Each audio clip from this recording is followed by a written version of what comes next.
Are you running a marathon anytime soon and feel a bit unsure about what to do in the days leading up to the event? Well, in 2022, I had the privilege of running the London Marathon for Barnardo's, and for them, I made a video answering those specific questions. So I've re-edited it for Elevate, and it's up there free for you to access and use, and I hope that you find it useful in answering some of the questions about how to prepare for a marathon in the days leading up to the event.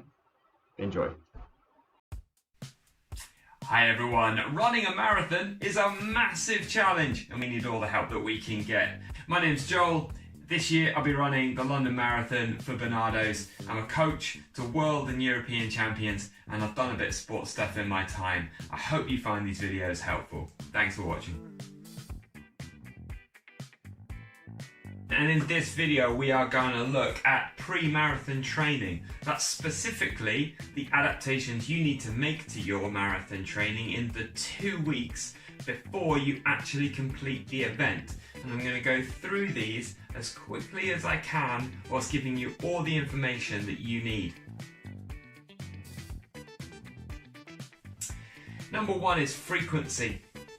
Your frequency of training doesn't need to change. So if you've been training 5 or 6 runs a week, you still train 5 or 6 times a week. And I changed a word there, and that was crucial because our second one is cross-training. Now you might want to shift the type of training that you do. So instead of doing a run, you might want to do a swim, or the aerobic benefit, but none of the impact.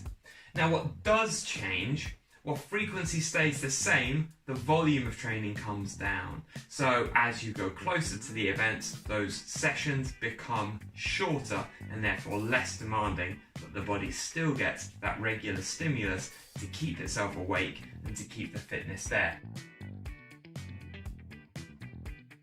Now there's a slight caveat to that, which is that 2 days before, so marathon on the Sunday, we're talking about the Friday, we do have a day off here.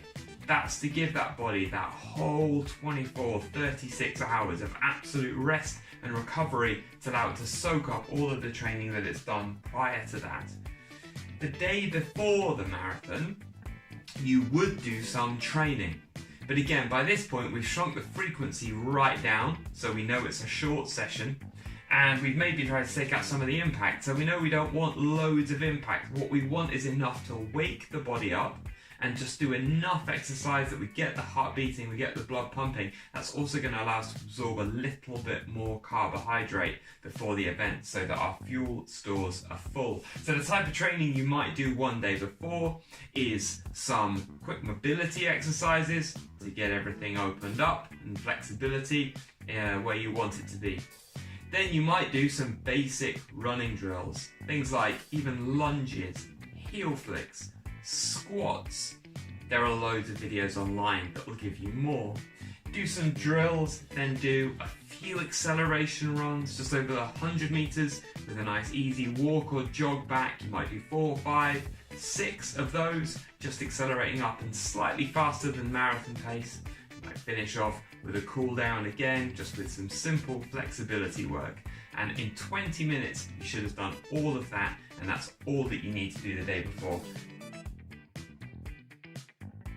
What else can you do in the 2 weeks before? Well, a lot of people will go for a massage. Pretty important you don't do that too close to the event.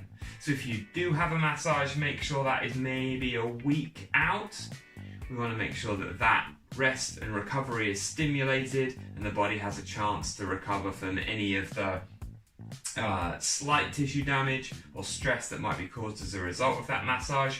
What you can do, thinking about training in the 2 weeks before, is sleep lots. Sleep should be considered training in the couple of weeks before a marathon. Plan it, prioritize it, make sure you get it in. Naps are good. Plan everything you can about this training, but also about your approach to the race.